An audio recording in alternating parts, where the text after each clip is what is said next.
Qualcomm, the wireless patent empire in your phone. In 1985, 7 engineers huddled in a small San Diego office, driven by a radical vision that would transform how the world communicates.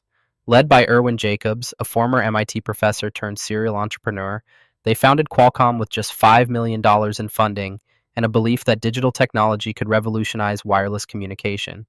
Jacobs had already proven his entrepreneurial mettle as co-founder of Linkabit, a defense contractor that sold for $60 million. But this new venture would dwarf his previous success. The name Qualcomm, short for Quality Communications, reflected their ambitious goal of creating superior wireless technologies. While the wireless industry was dominated by analog systems and established giants like Motorola, these 7 visionaries saw an opportunity to leapfrog existing technology through digital innovation. Their timing couldn't have been more perfect, as the Federal Communications Commission was beginning to allocate spectrum for digital cellular services, and the Defense Department was investing heavily in spread spectrum technology for secure military communications. The breakthrough that would define Qualcomm's empire came through Jacobs' deep understanding of code division multiple access technology known as CDMA. Unlike the time division multiple access systems that dominated early cellular networks, CDMA allowed multiple users to share the same frequency band simultaneously by assigning unique digital codes to each conversation. This approach, originally developed for military applications to prevent signal jamming, offered revolutionary advantages for civilian wireless networks. CDMA could handle 10 times more calls than existing analog systems on the same amount of radio spectrum, while providing superior call quality and enhanced security through digital encryption. The technology worked by spreading each voice conversation across the entire available frequency spectrum, making it appear as background noise to unauthorized listeners. Jacobs recognized that as wireless usage exploded, carriers would desperately need technologies that maximize spectrum efficiency, giving CDMA enormous commercial potential. The technical complexity that made competitors dismiss CDMA as impractical would ultimately become Qualcomm's protective moat, requiring years of engineering expertise that few companies could replicate. Transforming this technical vision into commercial reality required Jacobs to navigate a wireless industry deeply skeptical of CDMA technology. Established players like Motorola, AT&T, and European telecommunications companies had invested billions in competing standards and viewed Qualcomm's approach as unproven and unnecessarily complex. The Cellular Telecommunications Industry Association initially rejected CDMA proposals, leading to heated technical debates that played out in industry conferences and standards committees throughout the late 1980s. Qualcomm's engineers spent countless hours developing sophisticated algorithms to solve CDMA's inherent technical challenges, including the near-far problem where signals from nearby transmitters could overpower those from distant ones. They invented advanced power control systems that continuously adjusted transmission strength hundreds of times per second, ensuring all signals arrived at cell towers with equal intensity.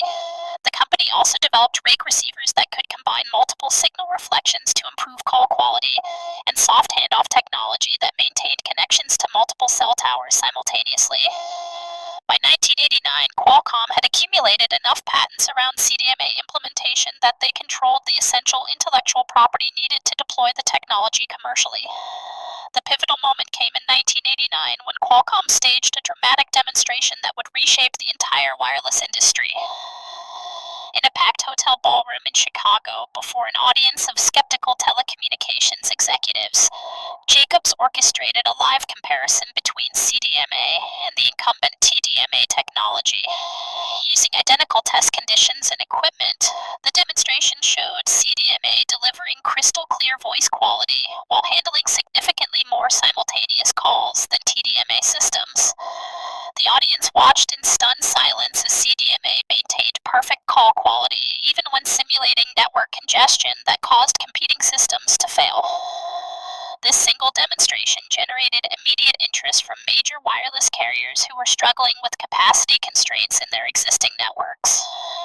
Within months, Qualcomm signed development partnerships with carriers like Pactel Cellular and received crucial backing from the Defense Advanced Research Projects Agency. The successful demonstration also attracted the attention of South Korean companies like Samsung and LG, who were eager to leapfrog Western competitors by embracing next-generation wireless technology.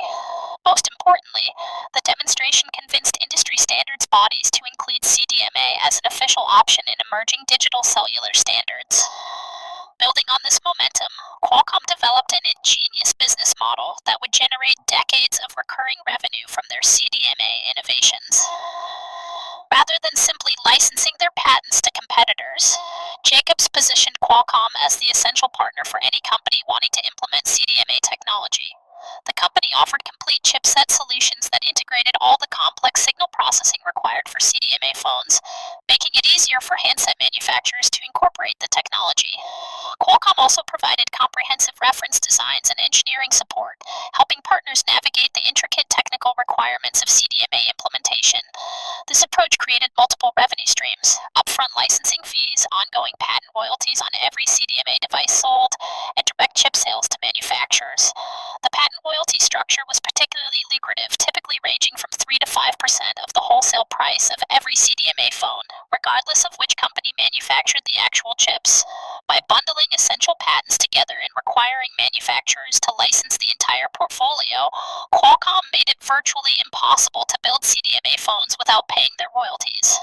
The company also negotiated cross-licensing agreements with other patent holders, strengthening their intellectual property position while reducing their own licensing costs. The 1990s brought explosive growth as wireless adoption accelerated globally and CDMA proved its superiority over competing technologies.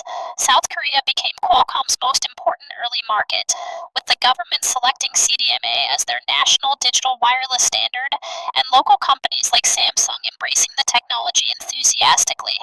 The Korean deployment served as a crucial proof point that CDMA could work reliably at commercial scale, leading other countries to seriously consider the technology. Verizon Wireless, formed from the merger of Bell Atlantic Mobile and GTE Wireless, made the strategic decision to build their entire next-generation network on CDMA technology. This partnership with America's largest wireless carrier provided Qualcomm with a massive domestic market and the credibility to pursue international expansion. By 1995, Qualcomm's revenues had grown to $383 million, driven primarily by patent licensing and chip sales to the rapidly expanding CDMA ecosystem. The company went public in 1991, raising capital to fund research and development while providing early investors with substantial returns.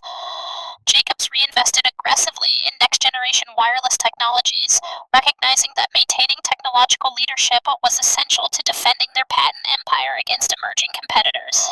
The transition from second-generation digital voice to third-generation data services created an even larger opportunity for Qualcomm's patent portfolio. The company's engineers had developed key technologies for wideband CDMA, which became the foundation for UMTS networks deployed throughout Europe and Asia. These 3G patents proved even more valuable than their 2G predecessors, as they covered fundamental aspects of high-speed wireless data transmission that would become essential for internet access and multimedia services. Qualcomm also pioneered CDMA 2000, an evolution of their original CDMA technology that provided backward compatibility while enabling broadband data speeds. The company's patent portfolio grew to include innovations in orthogonal frequency division, multiplexing, multiple antenna systems, and adaptive modulation techniques that would prove crucial for future wireless generations. As manufacturers like Nokia, Ericsson, and Motorola developed 3G phones, they found themselves paying substantial royalties to Qualcomm regardless of which specific 3G technology they implemented. The global nature of 3G standards meant that Qualcomm could collect royalties from virtually every advanced wireless device sold worldwide, creating a truly global patent licensing empire. Strategic acquisitions and partnerships during the early 2000s further strengthened Qualcomm's dominance as the wireless industry evolved toward smartphones and mobile internet. The company acquired Flarion Technologies for their OFDMA patents, which would prove essential for 4G LTE networks still years away from deployment. Qualcomm also purchased Snaptrack, a pioneer in GPS technology for mobile devices, adding location-based services to their technology portfolio. These acquisitions demonstrated Jacobs's prescient understanding that wireless devices would evolve far beyond simple voice communication to become sophisticated computing platforms. The company invested heavily in system-on-chip designs that integrated multiple functions onto single semiconductors, making smartphones more powerful while reducing their size and power consumption. Qualcomm's Snapdragon processors, introduced in 2007, combined cellular modems, application processors, graphics chips, and GPS receivers into integrated solutions that simplified smartphone design. This vertical integration strategy allowed Qualcomm to capture value throughout the smartphone ecosystem while maintaining their patent licensing advantages. The launch of Apple's iPhone in 2007 and Google's Android operating system in 2008 created explosive demand for the high-performance mobile processors that had become Qualcomm's specialty. The smartphone revolution of the late 2000s transformed Qualcomm from a wireless infrastructure company into the dominant supplier of mobile computing platforms. Every major smartphone manufacturer, from Apple and Samsung to HTC and Motorola, relied on Qualcomm's cellular modem technologies to connect their devices to wireless networks. The company's patent portfolio had grown to encompass thousands of essential wireless technologies, making it virtually impossible to build a smartphone without licensing Qualcomm intellectual property. Annual patent licensing revenues exceeded $3 billion by 2010, representing one of the most successful intellectual property monetization strategies in technology history. Qualcomm's chip division had also become hugely profitable, with Snapdragon processors powering many of the world's most popular Android smartphones. The company's market capitalization soared past $80 billion, making it one of America's most valuable technology companies and transforming Irwin Jacobs into a billionaire. The success attracted intense scrutiny from competitors and regulators who questioned whether Qualcomm's patent practices constituted unfair competition. But the company's technological leadership and carefully constructed patent portfolio provided strong defensive positions.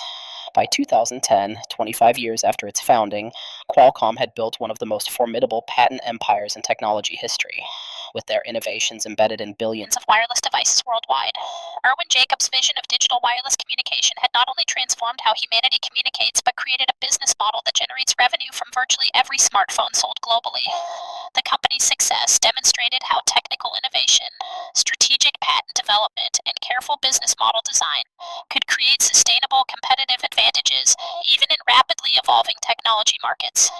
Qualcomm's CDMA patents had expired by 2010, but their extensive portfolio of 3G and emerging 4G technologies ensured continued royalty streams for decades to come. The wireless patent empire that began with 7 engineers in San Diego had become an essential foundation of the global mobile economy, touching billions of lives through the smartphones that had become indispensable tools of modern life. From enabling the first digital cellular calls to powering today's mobile internet, Qualcomm's technologies represent one of the most successful examples of how visionary engineering and astute business strategy can build lasting empires in the digital age.